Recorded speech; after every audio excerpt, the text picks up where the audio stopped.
आइए पुनः एक बार भागवत चर्चा में आप लोगों के साथ जुड़ते हुए आप लोगों का अभिनंदन, स्वागत सभी दर्शकों का। और कल नागपंचमी थी। नागपंचमी के अवसर पर सारी बातें हुई, सारी चर्चाएं हुई, और उन चर्चाओं में एक चीज जो जरूरी थी वो थी माँ भगवती विषहारा का मंत्र। वो मैंने जानबूझ के नहीं कहा था क्योंकि आज के लिए थोड़ा सा रखना था। तो वो मंत्र आप देख लीजिए। जो भी व्यक्ति इस मंत्र को 4.5 लाख जप लेता है वह अश्विनी कुमार के समान हो जाता है। अश्विनी कुमार के समान हो जाता है, ऐसा देवी भागवत कहता है। अर्थात वह व्यक्ति यदि मिट्टी उठा करके भी किसी भी रोगी को, किसी भी बीमारी वाले को मिट्टी उठा के भी दे देगा तो वो उसी समय वो उसका उस रोग की उल्टी गिल्टी शुरू हो जाएगी, ऐसा शास्त्र कहता है। तो ये मंत्र है ओम ह्रीं श्रीं क्लीं ऐं मनसा देव्यै स्वाहा। ओम ह्रीं श्रीं क्लीं ऐं मनसा देव्यै स्वाहा। ओम ह्रीं श्रीं क्लीं ऐं मनसा देव्यै स्वाहा। तो इस मंत्र को 3 बार मैंने कह दिया। अपने अपने मोबाइल से सुन लेना, और सबको ये दीक्षा हमारे तरफ से। आजकल समय ही ऐसा है, मोबाइल तुम अपने कान में ही लगा के सुनते हो, अपने सामने रख। तो दीक्षा तुम्हारी है, इसको जाप करो, कहो, कीर्तन करो। मन में करोगे तो ज्यादा फायदा रहेगा। यह मंत्र अज्ञान से भी रक्षा करता है, क्योंकि मैंने कहा नाग अज्ञान है, सर्प जो है अज्ञान के रूप में। अज्ञान कालव्याल मुखग्रास पढ़ा था ना भागवत में, कर बताया था आपको शुरू देना। ब्याल जो है सर्प को बोलते हैं, और वो ब्याल किस चीज का है? टाइम रूपी, टाइम रूपी सर्प, काल रूपी ब्याल, उसके मुख के हम लोग ग्रास बने हुए, उससे बचना है। अर्थात समय मिला है, मानव शरीर में आए हैं, करना था आत्मा की बात, आनंद की कथा, भागवत सुननी थी। तो भागवत भी सुनने गए तो पाखंड में पड़ गए, दिखावे में पड़ गए। गुरु भी मिले तो गुरुआ मिल गए। हरई शिष्य धन शोक न हरई, शिष्य के धन हरने वाले सब मिल गए, शिष्यों के शोक न हरे ऐसे गुरु मिल गए। अपने आप से जोड़ने वाला कोई, खुद से मैं जुड़ जाऊं ऐसा कोई बताने वाला न मिला। सब आजकल देख रहे हो, सब पूज रहे हैं, सब गद्दी पे, हाथी पे, घोड़ा पे, कार पे यात्रा निकाल रहे हैं, ढोल बज रहे हैं, समोसे बट रहे हैं, घोड़े खा रहे हैं, मजे ले रहे हैं। जैसे रोम में, वेटिकन सिटी की राजधानी रोम है, वहां के पोप को भी मैंने देखा है नेट पर ऐसे ही घूमता है। जैसे हमारे यहाँ कुंभ में, अखाड़े में साधु लोग स्नान करने जाते हैं, वैसे रोम का पोप भी वैसे चलता है। मैंने इतिहास में पढ़ा है, पोपों ने गदर मचा रखी थी मध्य भारत में, आधुनिक भारत के शुरुआती दौर में। यूरोप में, यूरोप का इतिहास पोपों के द्वारा रचा गया। खैर, भागवत की कथा में चलते हैं। भागवत में नारद जी जल्दी जल्दी जा रहे हैं, कुमारों ने उन्हें देखा, ददृशुस्तत्र नारदम, नारद जी को देखा जल्दी जल्दी जाते हुए। नारद जी को पूछा कथम ब्रह्मन दीन मुख कुताश्चिंता दुरो भगवान। हे ब्रह्मन, अब दीन मुख होकर के, चिंता में आतुर होकर के कहाँ जा रहे हो? त्वरितं गम्यते कुत्र, जल्दी जल्दी कहाँ जा रहे हो? जब आदमी का मन बुद्धि डिस्टर्ब रहता है, बाधित रहता है, एक साथ चित्त में कई बातें रहती है, तो न चलने का ठिकाना रहता है, न उठने का ठिकाना, न खाने का, न बैठने का।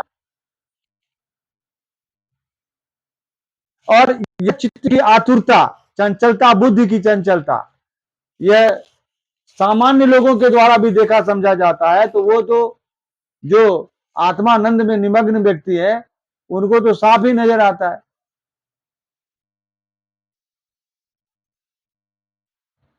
उन्होंने देख लिया और कह रहे हैं कि तुम त्वरितम, त्वरा से, एकदम जल्दीबाजी से तुम चल रहे हो, जैसे आसान चित्त से चला जाता है। कहाँ जा रहे हो? और तुम, मैं दिख रहा मुझे, तुम दिख रहे हो कि तुम शून्य, जैसे ऐसे लग रहे हो जैसे कहीं दिमाग कहीं आउट है, गायब है, शून्य चित्तो सी। जैसे किसी का पैसा खो जाए, कमर से, जेब से नोट गिर जाए, जेब से धन संपत्ति चली जाए, किसी का कोई संपत्ति नष्ट हो जाए, पैसे जेब से यदि 10 रुपए भी गिर जाते हैं कहीं बाजार में, और आपने जेब में हाथ दिया और 10 रुपए नहीं दिखे, तो आपको ख्याल आता है, अरे फलानी दुकान पे मैंने निकाले थे सामान लेने के लिए पैसे, सामान भी नहीं लिए, पैसे मैंने रखे कि नहीं रखे, मैंने जेब में हाथ तो दी थी, लेकिन पता नहीं जेब से पैसे बाहर तो नहीं हुए। तो आप क्या करते हो? जहां पर आपको ख्याल आया, 1 किलोमीटर पे, 2 किलोमीटर पे, 500 मीटर पे, वहां से आप फिर दोबारा उस दुकान तक जाते हो पैसे खोजने के लिए कि कहीं गिर गए होंगे रास्ते में।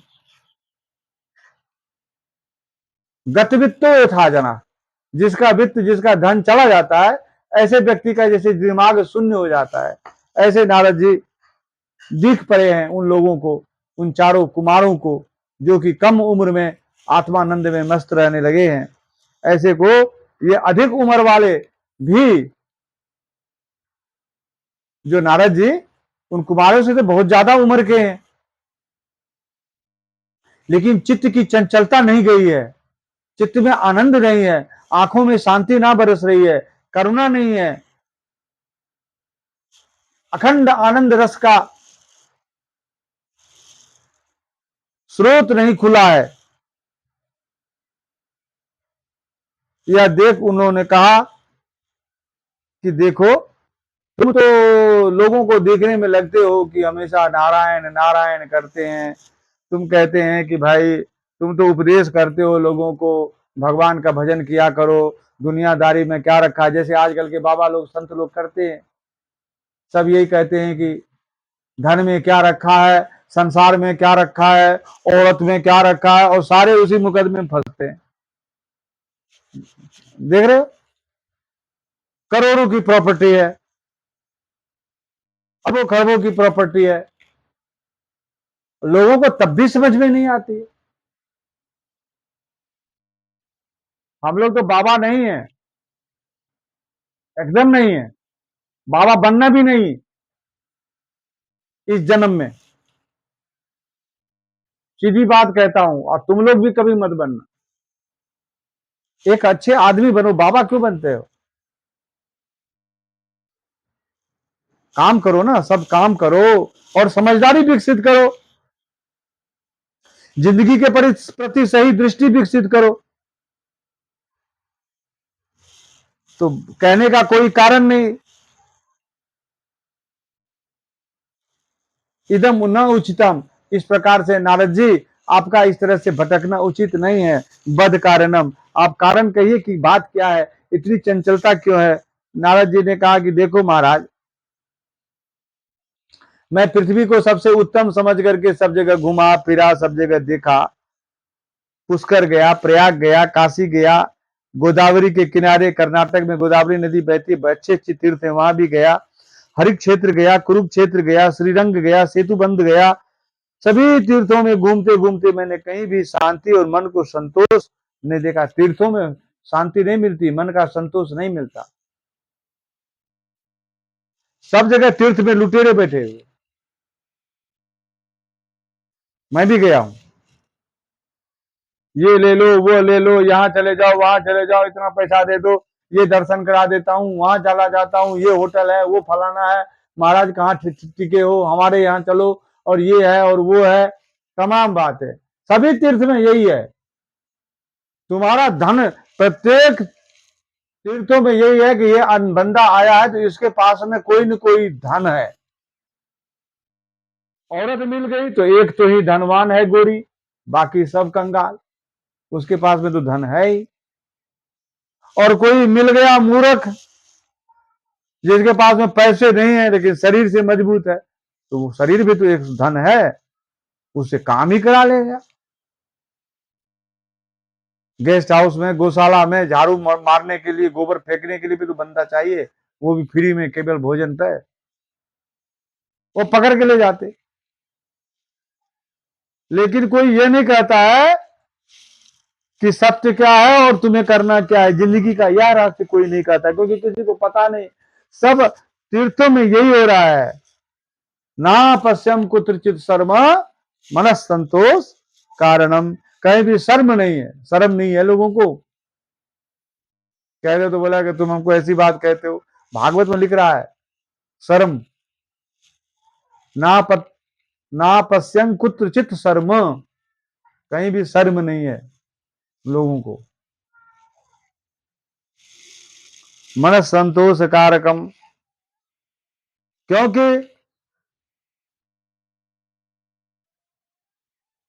जो जिसे तुम अधर्म कहते हो वही कलयुग है, और जो कलयुग है वही अधर्म है।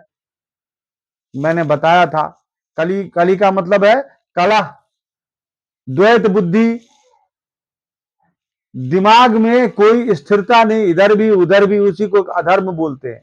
धर्म का मतलब है एक जो परम जरूरी है उसमें टिक करके काम करना।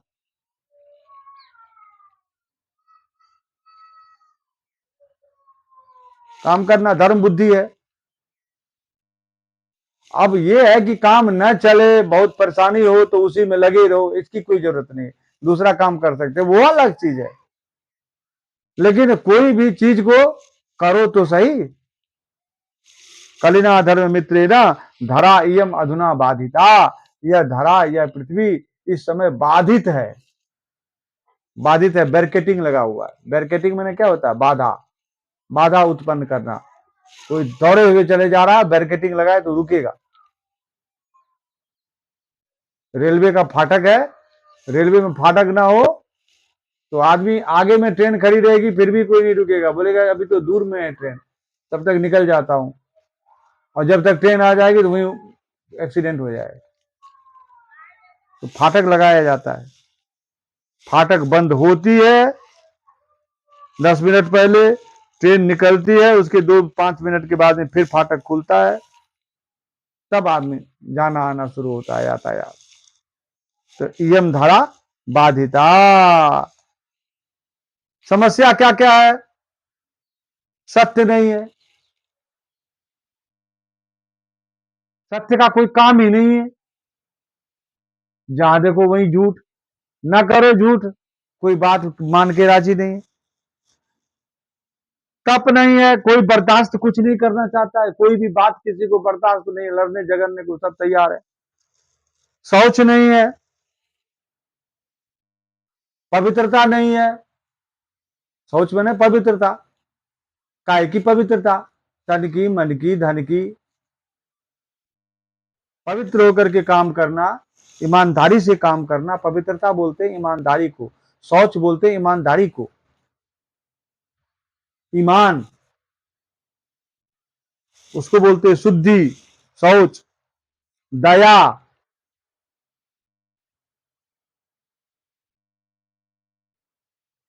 अपना काम बनता और कहीं भी जाए जनता, कुछ भी करके अपना काम बना लो, चाहे कोई मरी जाए, किसी को कितना भी दुख हो जाए, तो दया नहीं, दूसरे की हिंसा करके भी पैसे कमा रहे। अच्छा, बहुत लोग ऐसे हैं जो जरूरतमंद है, उसको दान भी देने दिया जाता है। यदि आपके पास में धन अधिक है तो आप दे सकते हैं, दान तो है ही। सब पेट भरने में लगे हुए, जिसको देखो कि क्या पेट नहीं भर रहा है, बच्चे पाल रहा हूं,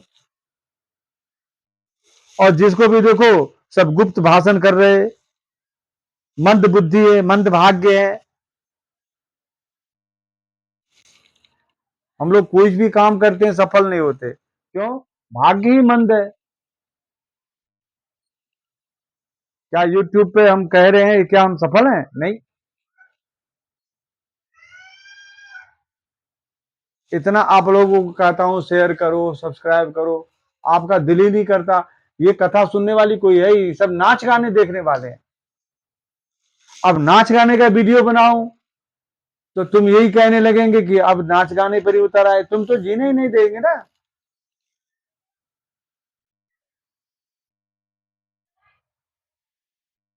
तुम तो किसी भी तरह से राजी नहीं है।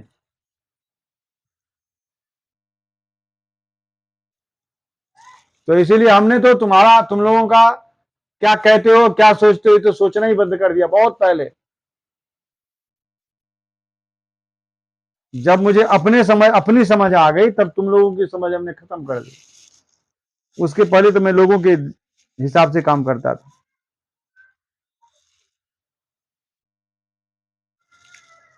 तो भाग्यमंद है, जो भी कोई काम करो, आज के लोगों का भाग्यमंद है। किसी भी कार्य में सफलता नहीं मिलती, अच्छे कामों में तो एकदम नहीं मिलती है, बुरे कामों में तो मिल भी जाती है। प्रायः लोग इसीलिए लगे हुए हैं। इतना जो दुनिया में चोरी, बलात्कार, अत्याचार, हिंसा, झूठ, सारे अधिकारी इतने तनख्वाह पाते हैं, लेकिन सब घूस लेने में लगे हुए हैं। पुलिस वाले का तो डंडा चलता ही है पैसा पर। कोई सा मुकदमा यदि अभी चला जाए थाने में, तो जो अपराधी नहीं है उसी से पैसा लेता है। अपराधी को तो बाद में निपटता है, उसको पता चल जाता है ये बेचारा साफ है, उसको कहता है कि तेरे को फंसा दूंगा, नहीं तो पैसा दे। उसको पता है कि व्यक्ति जिंदगी में पहली बार फंसा है, और ये तो रोज आता है। अपराधी को यदि जेल में कर देगा तो मामला कहां से फंसा फंसा के लाएगा, निरपराध कैसे लाएगा? वो तो निरपराधों से अपराधी उलझता है। उसको जेल में नहीं बंद करना है अपराधी को, अपराधी को तो खुला छोड़ना है, ताकि वो फिर अगला केस ले आए, और निरपराधों से पैसा लेना है। ये है हकीकत। आधार कार्ड, राशन कार्ड, कहीं भी जाओ ये पटवारी आते हैं। बच्चे का मैंने चरित्र पत्र प्रमाण पत्र बनवाना था, 800 रुपया मांग रहे थे, और वीडियो चलाना शुरू किया तो बोला कि तब वीडियो ही चला लो, आय प्रमाण पत्र कहीं और बना लेना। डूडा में अभी तक इतना फार्म भर भर के दिया, लेकिन आज तक वो जो घूसखोर हैं, दलाल लोग हैं, वो लेते हैं 50,000 रुपये, तब जाकर के वो प्रधानमंत्री आवास वाला योजना वाला पैसा आता है। 3,000 रुपये, 4,000 रुपये एडवांस मांगते हैं। है इस देश में जीने वाला? 1,600 रुपया लगा है राशन कार्ड बनाने में, अंत में बनवाना पड़ा, क्योंकि वो सरकारी डॉक्यूमेंट है। अब जो लगता है लगेगा, पैसा देने पर सब बन गया। अब बिना पैसा का वो बनेगा ही नहीं।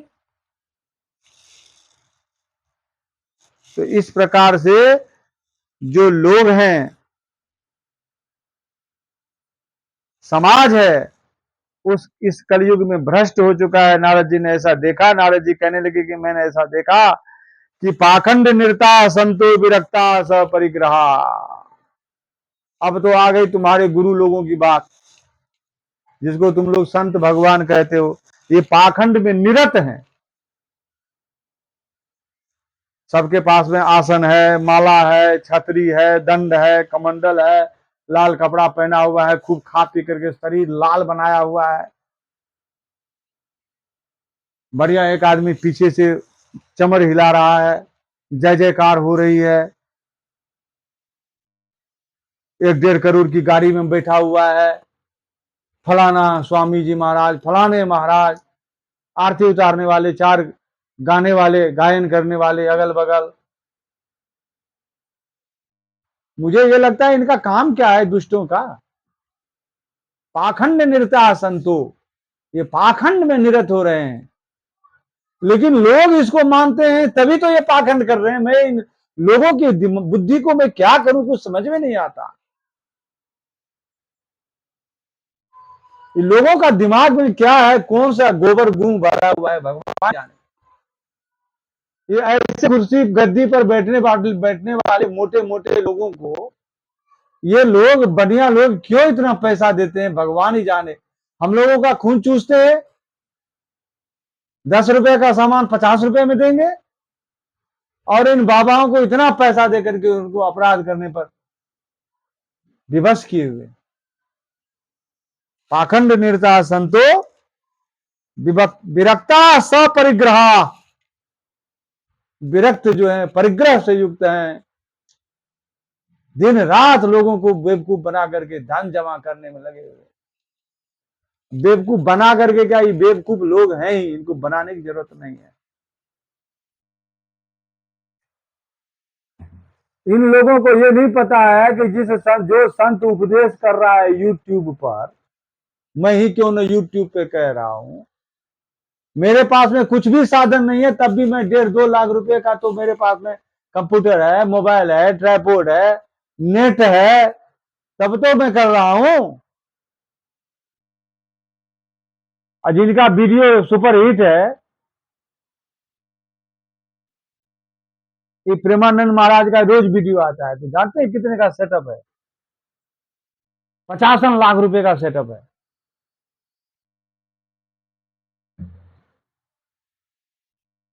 अनुराचार्य जी का आता है, उनके पास में 6-6 चैनल है, लाखों रुपए देकर के उन्होंने पहले चैनल शुरू किया, चैनल पर देना। लेकिन लोगों की बुद्धि भगवान ही जाने कहां फंसी हुई है। विरक्ता सपरिग्रह तरुणी प्रभुता गे, ये बाबा लोगों की हाल है। घर में तो युवतियों का जो है चमत्कार है, उसकी प्रभुता है, और साले बुद्धि प्रदान कर रहे हैं। बेटी को बेचने लगे हैं लोग, कन्या विक्रयनो लोभात, लोभ से। दंपति नाम कलकनम, पति पत्नी का आपस में लड़ाई झगड़ा चल रहा है। आश्रम यवनों के द्वारा घेर लिए गए हैं। आश्रमा यवन ही रुद्धा, रुद्धा बद्धा, आश्रम जो है यवनों के द्वारा, अर्थात जिनको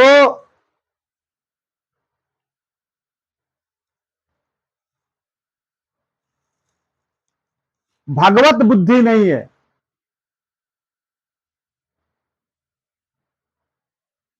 यवन का अर्थ तो एक तो होता है अंग्रेज, विदेशी। ये तो भागवत इसलिए ऐसा लिख रहा है कि उस समय जो है, इसी से पता चलता है कि उस समय सिकंदर का आक्रमण हो चुका था, और सिकंदर का जो सेनापति है सेल्यूकस, वो सभी पैसे वाली जगहों पर, उस समय भी तो आश्रमों में धन थे, धन वाली जगह थी, सबको कब्जा कर लिया था उसने, सभी आश्रमों को घेर करके महंत को मार दिया, और जितनी संपत्ति थी सब उसने सिकंदरिया भेज दिया। आश्रमा यवनी रुद्धा। और आजकल भी ऐसा ही है, आजकल विपरीत बुद्धि वाले और गैट वैट विदेशियों के द्वारा सारे टैक्स के जितने भी रूल और रेगुलेशंस हैं वो भारत में लग रहे हैं। तरुणी प्रभुता गेहे श्यालको बुद्धिदायक, आश्रमा जब नहीं रुद्धा, तीर्थानि सरिता तथा, तीर्थ और नदियां सब बिक गई हैं, नदियां भी बिक गई हैं क्योंकि नदियों में बालू निकल रहे हैं। तीर्थों में इतनी कमाई है, पूरा वृंदावन जो है सरकार के द्वारा, क्योंकि धन का इनकम है, लोग आते हैं यहाँ, कवर कर लिया गया है, मंदिर को कवर कर लिया गया है और मस्जिदों को मंदिर की कमाई दी जा रही है। मंदिर का जो पैसा है वो मस्जिदों में खर्च हो रहा है, वो धर्मादाय ट्रस्ट है।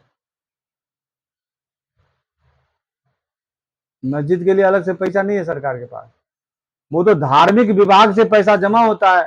फौज में भी ऐसा होता था, हेडक्वार्टर में जमा हो जाता था, चढ़ावा तो आता था मंदिर का, और मस्जिद में तो चढ़ावा आता नहीं है। तो मस्जिद में जो भी कोई प्रोग्राम होता था सेंटर में, हमारे बेंगलोर में सेंटर में, तो उसी पैसे से जो है मस्जिद में भी खर्चा होता था, चर्च में भी होता था, सेंटर में तो सब कुछ था। वो जमा होता है और वो पैसा मंदिर का पैसा, मंदिर का इनकम है, और बाकी सभी जगह सभी धर्मों में वो खर्च है। सारे मंदिर का देश में यही हाल है। बालाजी से सभी बड़े बड़े मंदिरों को कब्जा करके उनकी जो राशि है, धन है, वो सब निकल जमा करके और कार्यों में और दूसरे धर्म वालों को वो खर्चा किया जाता है।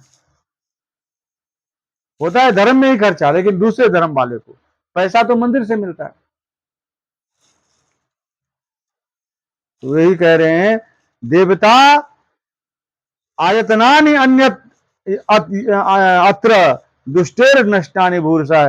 देवता का जो आयतन है, घर है, मंदिर है, वे भी दुष्टों के द्वारा बार बार नष्ट कर दिए गए हैं, घेर लिए गए। सारे मंदिर ट्रस्ट के अधीन है और सब पंडितों को पूरे भारत में, पूरे विश्व में कष्ट हो रहा है। पंडित आखिर बेचारे पढ़े लिखे, 20 साल 15 साल 25 साल अध्ययन किए हैं, पंडित बन गए, किसी प्रकार से गरीबी में ज्ञान प्राप्त किया, अब कहाँ जाएंगे? जाएंगे मंदिर में ही, काम मंदिर में ही, लोगों का विश्वास है, आस्था है, लोग आते हैं मंदिर में ही। और मंदिर में गुंडों ने राज कर रखा है, ट्रस्ट बना बना के, सारे गुंडे सब जगह। मैं तो दिल्ली गया और जहां भी जाता हूँ, जहां देखता हूँ मंदिर में सब जगह ट्रस्टों में सब बड़े बड़े पैसे वाले और उस इलाके के गुंडे सब जो है ट्रस्टी बने हुए हैं। दुष्टेर नष्टानि भूरिसा, दुष्टों के द्वारा वो सारे मंदिर जो है घेर लिए गए हैं। कहीं भी योगी नहीं है, सिद्ध नहीं है, ज्ञानी नहीं है, अच्छी क्रिया करने वाले लोग नहीं है, नर नहीं है। इस प्रकार चारों बगल से कलयुग फैल गया है। हे कुमारो, मैं क्या कहूं, बहुत कष्ट है। जनपदा अट्टसूला, शहरों में, जनपदों में बड़ी बड़ी अटारियां बन गई हैं। ब्राह्मणों में शांति, सद्भावना, सद्गुण का अभाव हो गया है। धन के पीछे ब्राह्मण भाग रहे हैं, ना भागे तो करें क्या? धन का सोर्स नहीं बनेगा तो परिवार चलेगा नहीं, धन तो जरूरी है। पूरी रात शादी करवाई और सुबह में जो है 100 रुपया दिया, 500 रुपया दिया, 1000 रुपया दिया। शादी तो साल में एक ही बार होगी। 1000 रुपये में यदि पंडित रात भर जगेगा और शादी कराएगा, और सुबह में यदि ज्यादा मांग दिया तो बोलेगा कि लोभी है, पंडित जी अब गर्दन काट दो, हमारी बेटी की शादी किया हूं, अब धन पैसे नहीं है। पंडित लेना है तो ले, नहीं तो भाग जाए यहाँ से, अब मार पड़ेगी। उसमें से कोई बोलता है तो क्या होगा? द्विजातया शिव सूला कामिन्या केश सूलिन्या, कामिनियां केश सूली हो गई हैं, अर्थात अपने शरीर को बेच रही हैं। संभवंती कला भी है। इस कलयुग में यही सब हो रहा है। कलयुग बोलते हैं इसीलिए, मैंने कहा ना, ड्वेलनेस, जो वास्तविकता है उससे दूर हट करके काम हो रहा है। इस प्रकार से कली के दोष को देखते देखते, कली के दोषों को देखते देखते संपूर्ण पृथ्वी पर मैं यमुना के किनारे गया, जहां भगवान की लीला पहले हुई थी। यत्र लीला हरे अभूत, वहां मैंने एक आश्चर्य देखा। हे मुनीश्वरों सुनो, नारद जी कह रहे हैं उन कुमारों को। तो वहां एक मैंने तरुणी देखा जो खिन्न मन हृदय मन से वहां बैठी हुई थी, दुखी थी, और उनके बगल में दो वृद्ध पतित थे, गिरे हुए थे, पड़े हुए। वो सांस धीरे धीरे ले रहे थे और अचेतन थे। निस्व संतौ अचेतनौ। और वो युवती उसको बार बार प्रबोधित कर रही थी, जगा रही थी, और उसके आगे आगे रोए जा रही थी।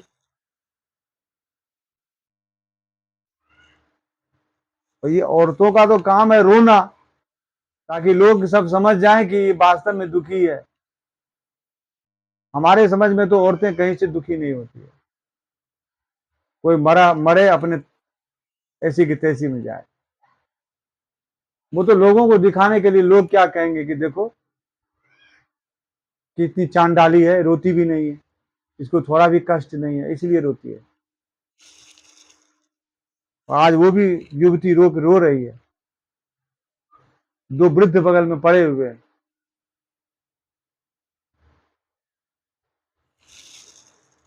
अब समय के कारण बूढ़े हो गए हैं कि क्या हो गया, वो दसों दिशाओं में देख रही। कोई तो लोग हमारे रोना लोग देख रहे हैं कि नहीं देख रहे हैं, लोग आ रहे हैं कि नहीं रहे। दस दिक्षु निरीक्षण थी रक्षितारम निजम बपू। बोलने का ये तरीका है, अपने निज शरीर की रक्षितार को देख रही है, रक्षा करने वाले को देख रही है, रक्षक को देख रही है। अर्थात ये देख रही है कि मैं जो रो रही हूं, कोई तो मुझे चुप कराने आवे, कोई तो पूछे कि क्यों रो रही हो। और 100 स्त्रियों के द्वारा वो बीज माना, बीजन कर रही है, अगर पंखे जल रही थी 100 स्त्रियां मिलकर के बार बार मुहुर्मुहु। अब ये लीला मैंने दूर से देखा, नारद जी कह रहे हैं दूरात दृष्टवा, दूरात दूर से ही देख करके, गतः शीघ्रम गतः सो अहम। तब मैं वहां पर गया, वो भी तो औरत हम मुझे देख करके रो रही थी, मेरे आने की प्रतीक्षा में रो रही थी। मैं वहां गया, तद अंतिकम उसके पास गया, अंतिक मैंने पास। तो माम दृष्टवा च उत्थिता बाला, सा बाला माम दृष्टवा उत्थिता। वह बाला मुझे देख करके उठ गई और विह्वल होकर के, विकल होकर के रोने लगी। रोने भी लगी और बोलने भी लगी। ये चमत्कार मैंने औरतों में देखा है। खूब विकल होकर के रोती भी है और बोलती भी है। हम लोग रोते हैं तो आवाज नहीं निकल पाती, ये मैंने औरतों में देखा है। रोने के समय बोलती कैसी है आपको समझ में नहीं आता। भाई खूब हंसेंगे तो कैसे है? हंसना और रोना दोनों एक ही क्रिया है, विपरीत क्रिया है। हंसने के समय बोला नहीं जाता, हंस ही लेंगे ना और रो लेंगे, लेकिन वो रोने के समय बोलती है, तो इसका मतलब रोना भीतर से नहीं आता है, केवल वो एक पोस्चर बनाती है बताने के लिए। फिर रोने का कारण भी बताना भी तो है, ताकि कोई उसको सहारा दे दे, किसी के पास चली जाए, कहीं पर सुख से रहे। वो अगला हमेशा नया मुर्गा तलाश करती है, नए आदमी को तलाश करती है रो करके। आज नारद जी मिल गए हैं, आज की कथा यही था। अब नारद जी के साथ क्या बातचीत होती है,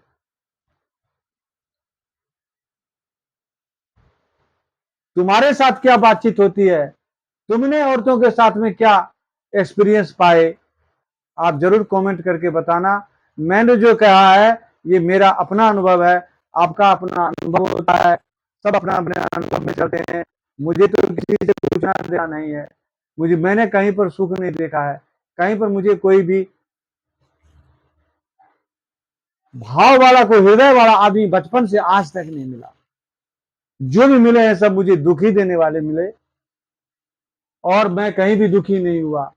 मैं आज आपके सामने कह रहा हूं, ये वीडियो जब तक रहेगी दुनिया में, जब तक यूट्यूब चलेगा, हमारा बंद नहीं होता है, तब तक तो रहेगी। मेरे पास में वो साधन नहीं है कि स्टोर करके हेवी पेन ड्राइव में रखा जाए वीडियो को। ये वीडियो मेरी अंतर कथा है, मैं बार बार ये कह नहीं पाऊंगा, एक ही बार में कह रहा हूं। आप लोग इसको ध्यान से रखना। और ये कथा नहीं है, मेरी चर्चा है, मैंने सहारा लिया है कहने के लिए। जिन यह सहारा नहीं रहेगा उस दिन पता नहीं मैं क्या क्या बोलूंगा और तुम क्या क्या समझोगे। ठीक है, इसी के साथ में ये चर्चा विराम लेते हैं, और आप लोग फिर चैनल को आगे बढ़ाइए। व्यू नहीं आ रहे हैं और वॉच टाइम आपका नहीं हो रहा है, आप लोग प्रेम से देखते नहीं हो, सुनते नहीं हो। पाखंडियों को कीर्तन, नाटक, ड्रामा वो ज्यादा देखते हो। आप लोगों का चित्त भी कली से ग्रसित है। उससे ऊपर आइए, सही बातों को सुनिए, समझिए, इसको आगे बढ़ाइए, शेयर कीजिए।